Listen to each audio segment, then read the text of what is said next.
In the North Country, this is the time of darkness and quiet and cold. The grizzly sleeps, the coyote scavenges, and the mountains are sealed in snow. The sun rises late and goes to bed early. The nights are longest now, and the stars burn cold and bright. This is the time when Orion the hunter mounts the heavens in his shining belt. Nipping at his heels are his hunting dogs, the greater dog bearing the bright star Sirius at its throat.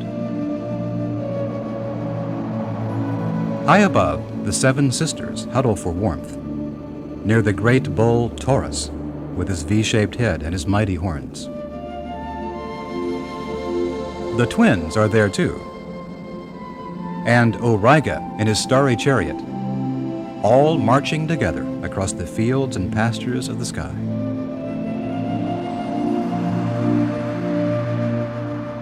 This is the time when the pulse of life slows, when the land sleeps under its winter blanket, a time for upturned collars and hot cocoa, and the cheer of a wood fire against the gloom. It is the coldest and darkest of the seasons, and yet this season holds some of the warmest and brightest celebrations of the year. And it always has. In the past, it was the winter solstice that people celebrated, when the southerly sun turned north again, when hope was reborn and the promise of life renewed.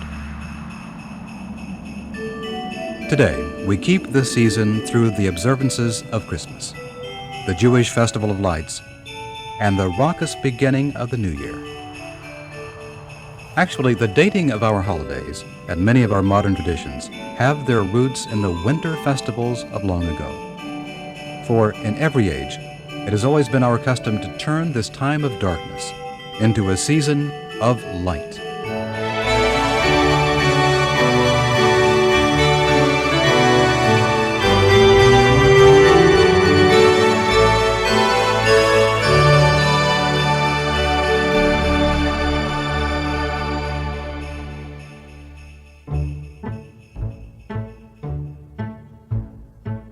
This is the season when our thoughts turn to home and hearth, to friends and family, to the dreams of youth, and the remembrances of holidays past. This is the season of Christmas and Hanukkah, the season of candy canes and gingerbread and mince pies, of cards and carolers, of decorated homes and blazing menorahs, of Santa and Scrooge and the Nutcracker, of New Year's and noisemakers, of a baby born in a stable, and a star. And always, it is a season of lights. We light candles, we light trees, we light houses. Everywhere there is light. How is it that at this darkest of seasons, we should all be making so merry? We come by it honestly, for the winter solstice has always been a time of revelry. In its annual cycle, the sun is at its lowest in the sky, ready to creep northward again with the promise of spring. To our sun-dependent ancestors, it was the pivotal time of the year, and something worth celebrating. To understand the significance of this period, and why we have seasons at all, you have to understand the behavior of our Earth as a planet.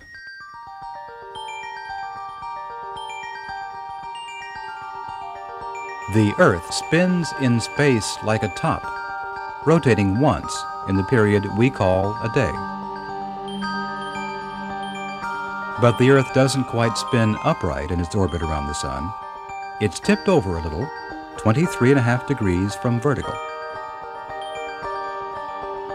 As the Earth circles the Sun once a year, each hemisphere is alternately tilted toward the Sun and then is tilted away.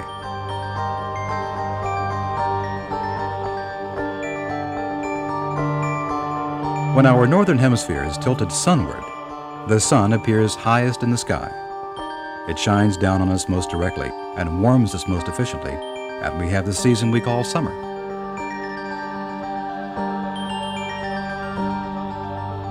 Half a year later, when our hemisphere is tilted away from the sun appears lowest in the sky. It shines on us at a lower angle and warms us least efficiently.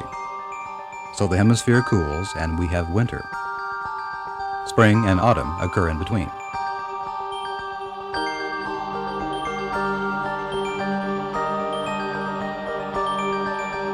On the Earth, we can witness all this tilting in the changing altitude of the sun.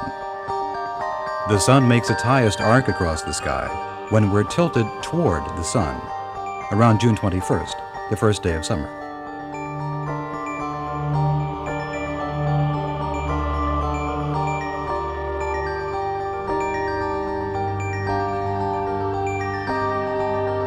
As our hemisphere slowly tips away, the sun loses altitude in the sky.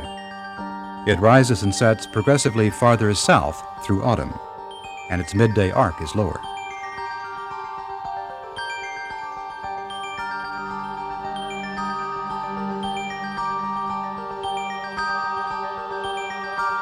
By December 21st, our hemisphere is tilted away from the sun, and the sun appears lowest in our sky. For several days, it seems to hesitate at this low altitude, which is why we call this the winter solstice. Solstice meaning sun still.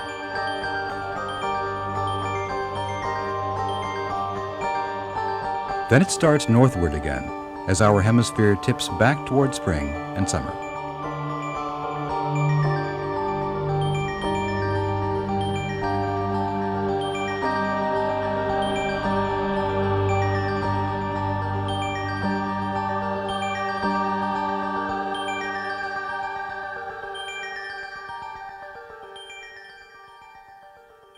But long ago, the peoples of Northern Europe knew nothing about the Earth's tilt. They knew only that after the bounty of summer, the sun lost altitude, and with it, the life-giving power on which they depended. It was a dangerous time. The air chilled, plants died, and fields withered. If the sun kept descending, they were afraid they might lose it altogether, and the world itself would die.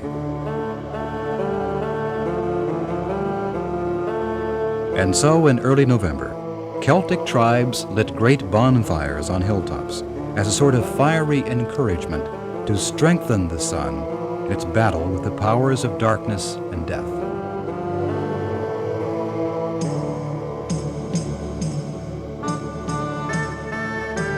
And when at last the sun turned back in late December, there was great rejoicing, for spring would come again, and the return of light and warmth and life was assured.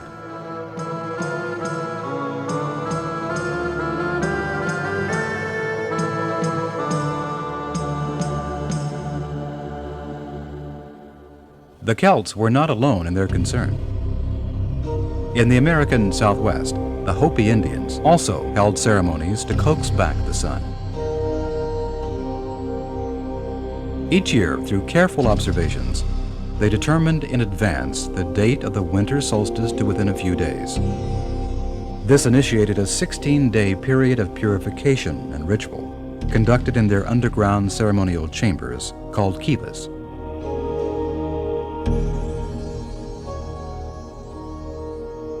On the 15th night, at the time when Orion's belt was highest in the sky and the solstice was imminent, they performed a sacred dance in their kivas to help the sun turn back from its southerly course. With the new dawn and the sun on its northward track once more, the orderly cycle of life was restored.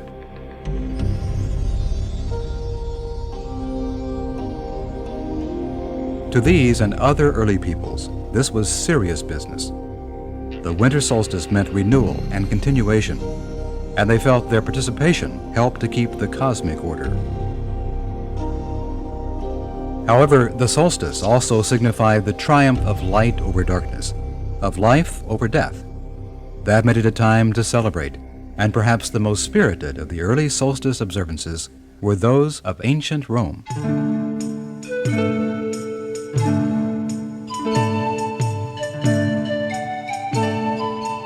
The Romans celebrated the revival of the sun with the festival of Saturnalia, named for Saturn, their god of agriculture. For a week around the solstice, the normal affairs of life ceased. Nobody worked, masters served their slaves, and people dressed up in costume and reveled in the streets. Then a few weeks later, in early January, the Romans began a second round of merriment when they observed Calends, the Roman New Year. There was much feasting, and people exchanged small gifts of greenery, cakes, and coins to bring good luck in the year to come.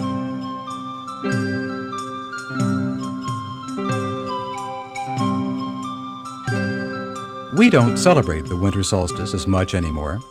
The sun always manages to return, whether we encourage it or not, but much of the festive character of the season remains. And so does the theme of rekindled light. We see this in the Jewish feast of Hanukkah, the Festival of Lights, which usually falls in December. This observance dates from the 2nd century BC, when Judah the Maccabee defeated the Syrian king Antiochus, who had desecrated the temple at Jerusalem. Following Judah's victory, the temple was cleansed and rededicated. The sacred lamp in the sanctuary was rekindled, and an 8-day festival of commemoration was established, which is celebrated as Hanukkah today.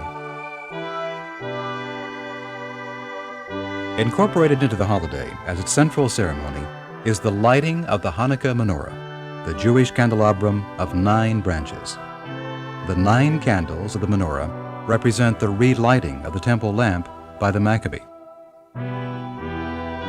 According to Jewish tradition, when Judah reignited the lamp of the sanctuary, there was only enough consecrated oil to keep the flame going for 1 day. Miraculously, the flame burned for 8 days until new oil was prepared. In keeping with this tradition, 1 candle is lighted on the first night of Hanukkah, 2 on the second, and so on, using the central candle to light the others.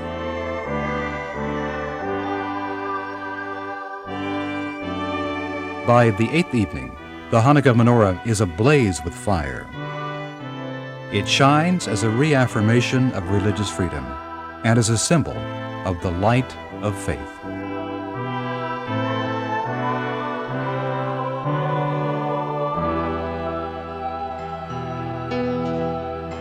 The theme of light out of the darkness also illuminates the Christmas story, which begins in the simple words of the Gospel of Luke.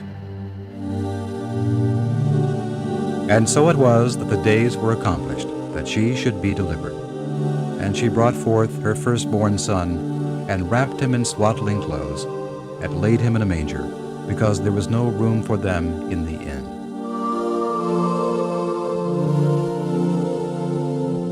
The birth of Christ forms the foundation for the observance of Christmas, and it's probably no coincidence it falls near the time of the winter solstice. Actually, nobody knows for certain in what season Jesus was born. The writers of the Gospels failed to give a date. The only clue comes from Luke, who noted, "There were in the same country shepherds abiding in the field, keeping watch over their flock by night." Some suggest shepherds were only on night watch in the spring, when the lambs were being born. But authorities do not agree on this. In fact, neither did the early Christians, who commemorated the birth at widely varying times throughout the year. It wasn't until the 4th century that church officials in Rome settled on an official date for the celebration. It's thought they chose December 25th because it was already popular in Rome as the birthday of the unconquered sun, a solstice festival which followed Saturnalia. It would have made good sense. The winter solstice was already celebrated as a time of rebirth, of new light for the dark world. By adopting this date and then solemnizing its pagan form, the church could exchange the light of the sun for their light of the world.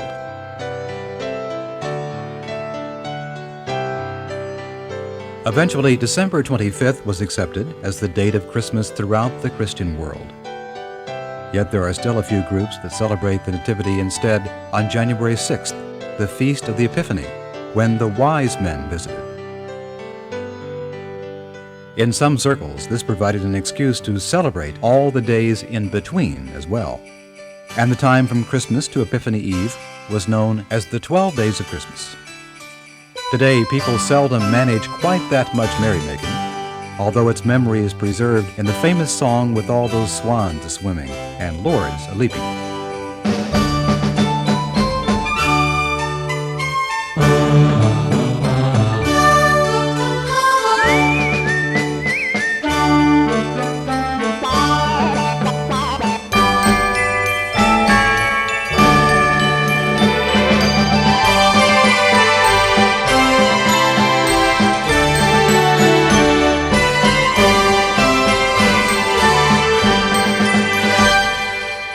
Though the focus of our winter celebrations has changed, many of the old solstice customs still survive in our modern observances of the holiday season.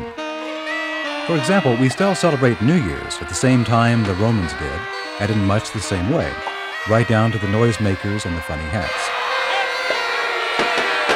We've also expanded somewhat on their custom of giving gifts. Perhaps the loveliest of the old traditions still involve the theme of light. In Northern Europe, the Norsemen used to salute the sun with a feast called Yule, during which they burned logs of oak. This custom survives in the Yule log. Cut down and brought indoors on Christmas Eve, the Yule log was lighted with great ceremony and allowed to burn throughout the holidays. Afterward, what remained was rolled under the bed, supposedly to protect the house from fire and storm, and save to light next year's log. We rarely go to this sort of trouble today, and find a more manageable symbol of light in the Christmas candle. It too is a source of many holiday traditions. The Irish have a custom of placing a lighted candle in the window on Christmas Eve to welcome Mary and Joseph, or anyone else who happens by in their place.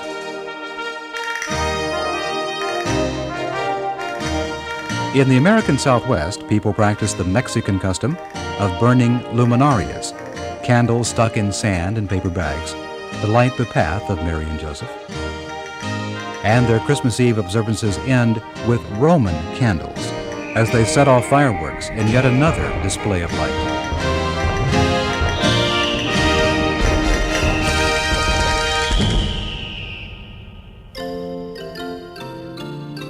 Another holiday custom that derives from ancient times is the practice of decking the halls.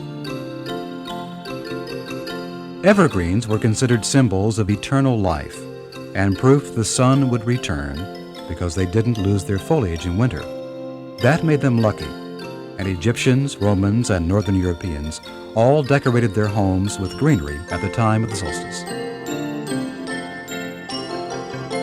Especially popular in Europe was holly, with its bright red berries, said to be able to ward off evil spirits and bad weather. Wreaths of the glossy plant were probably once meant to be symbols of the sun.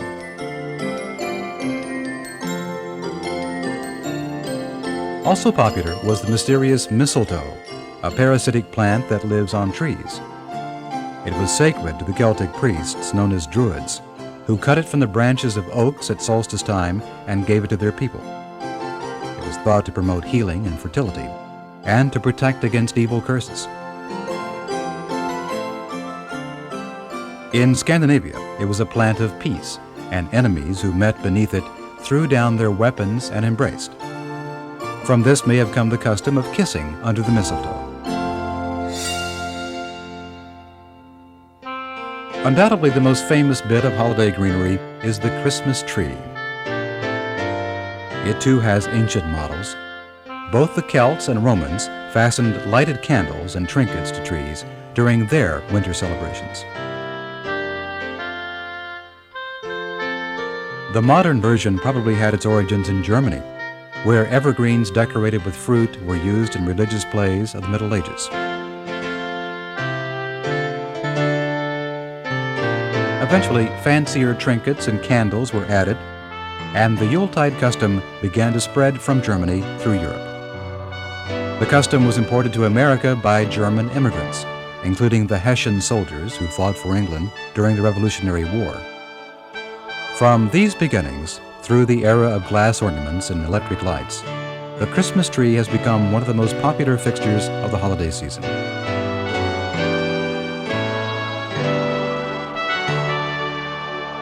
Of course, the season has many fixtures. Some suggest even old Kris Kringle may have begun his career in the solstice festivals, eventually becoming England's Father Christmas. In the Middle Ages, he became identified with St. Nicholas, a kindly bishop of Asia Minor, known for his generosity, especially to children. Stories say he had a habit of tossing bags of coins down chimneys of the needy, and that once his gift fell into a stocking hanging by the fire to dry. The Dutch brought St. Nick to America, calling him Sinterklaas. Once here, like many immigrants, he had his name changed to Santa Claus. It was here he put on weight and picked up the red suit. It was also here he acquired the sleigh, the reindeer, Mrs. Claus, and the workshop full of elves at the North Pole. He still has a fondness for chimneys and filling stockings, and still symbolizes the holiday spirit of giving.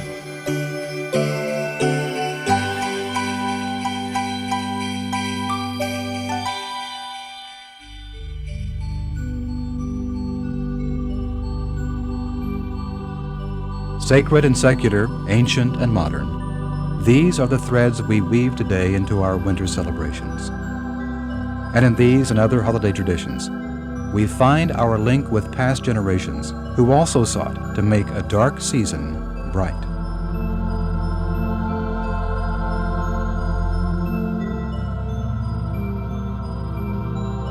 Of all the symbols of light that continue to illuminate the season, one of the most meaningful for the Christian world is found in the Gospel of Matthew. Now, when Jesus was born in Bethlehem of Judea in the days of Herod the king, behold, there came wise men from the east to Jerusalem, saying, Where is he that is born King of the Jews? For we have seen his star in the east, and are come to worship him. When Herod the king had heard these things, he was troubled, and inquired of them diligently what time the star appeared. And he sent them to Bethlehem, and said, Go and search diligently for the young child, and when ye have found him, bring me word again, that I may come and worship him also. When they had heard the king, they departed, and lo, the star, which they saw in the east, went before them, till it came and stood over where the young child was. When they saw the star, they rejoiced with exceeding great joy.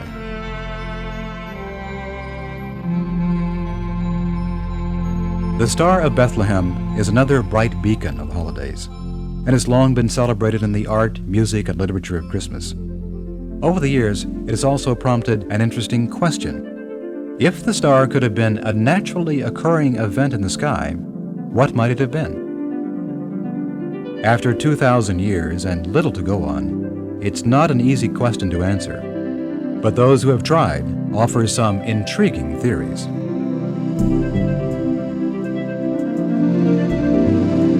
If we assume the star was something extraordinary, special enough to set wise men traveling, then it probably wasn't any of the stars normally seen in the sky. It probably wasn't a single bright planet either. The sky-watching wise men were no doubt familiar with them too. We're probably safe in eliminating meteors, those bits of space debris that burn up in the atmosphere as shooting stars. It's likely they were considered too commonplace to be noteworthy. If the star was an object or event in the sky, it must have been something truly remarkable, happening at just the right time. So what was the right time? The Gospels don't give the year of Jesus' birth. Most scholars now believe that historians who chose the year 1 were wrong, that Jesus was actually born earlier. Scripture gives us hints by noting that Jesus was born during the reigns of Caesar Augustus and King Herod, a Roman decree was issued to register all Roman citizens for an oath of loyalty to Caesar. Historical record shows such a decree occurred in 3 B.C.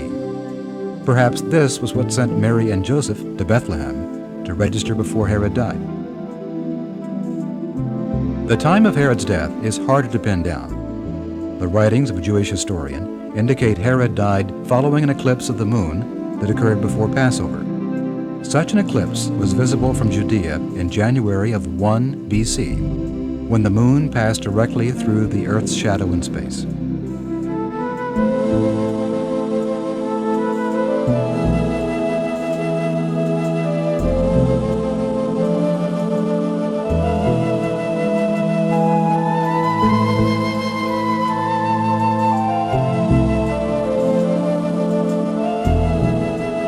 If this dramatic event was the one noted by the historian, then we can speculate Jesus may have been born sometime between 3 B.C. and 1 B.C.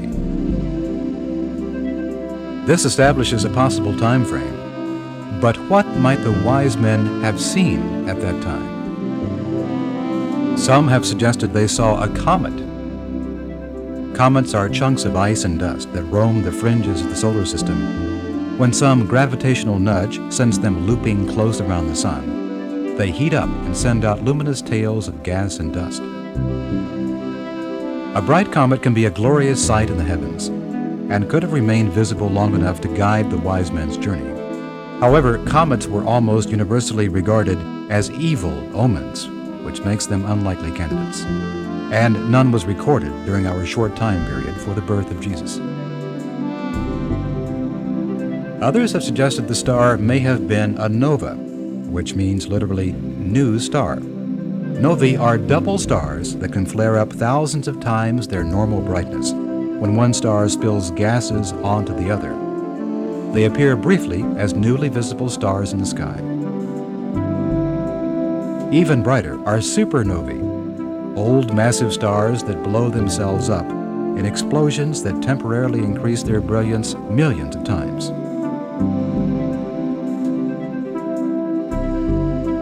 A bright nova or supernova would have been a dramatic sight and could have lasted for months before fading away.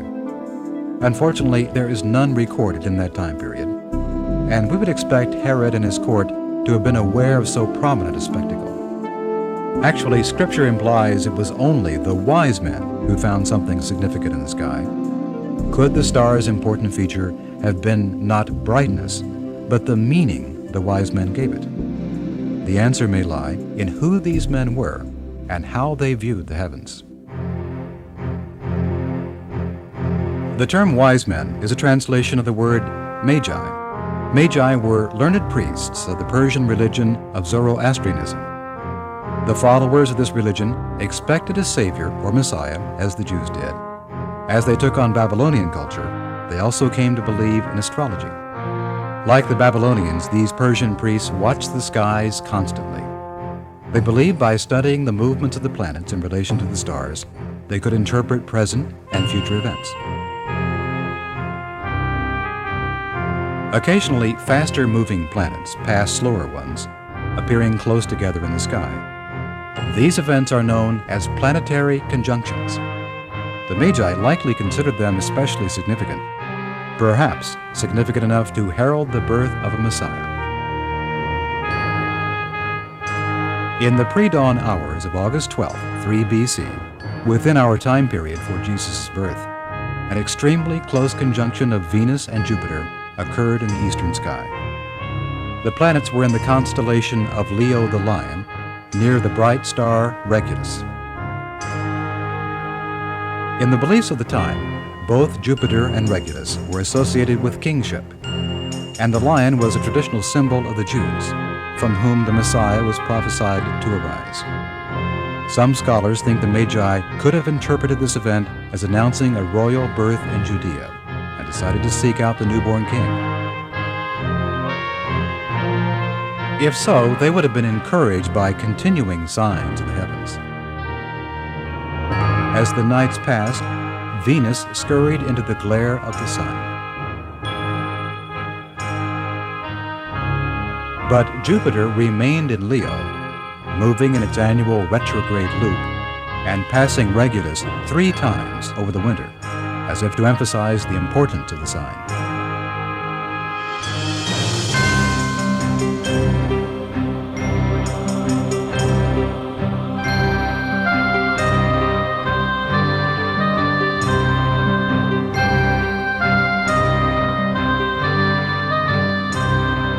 By the spring of 2 BC, the seasonal shift of the heavens put Leo in the western sky at evening. If the Magi were approaching Judea then, the stage would have been set for the most remarkable conjunction of all.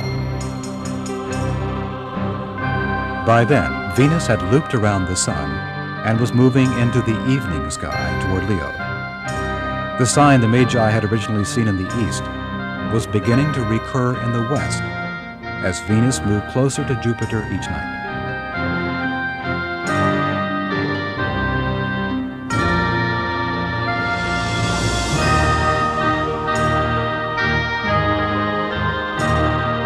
Finally, on the evening of June 17th, the 2 planets were again in conjunction in Leo, though this time there was a spectacular difference. The 2 planets were so close together, they seemed to merge, blending their light to form a blazing beacon in the western sky.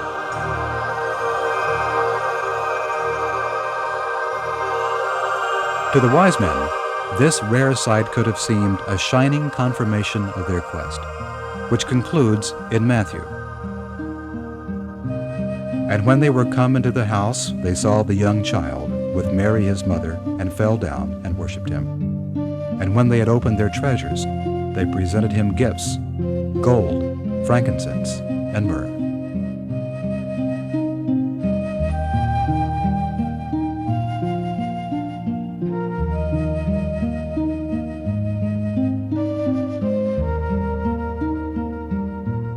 Can we therefore conclude that the Star of Bethlehem was actually a conjunction of planets? No. It may be an intriguing theory, but it's made of too much speculation and too little evidence to offer any decisive answer.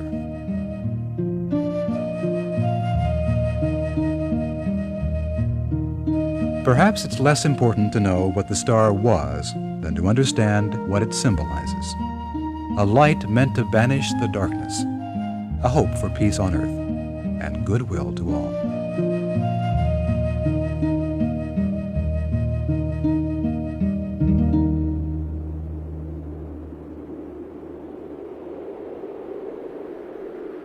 This is the season of darkness and quiet and cold. But we have always made of it a time of brightness, filling it with the rich texture of our traditions and our tokens of light. We observe the holidays each in our own way. In doing so, we still keep faith with all the peoples through the ages who have made this season a celebration of life.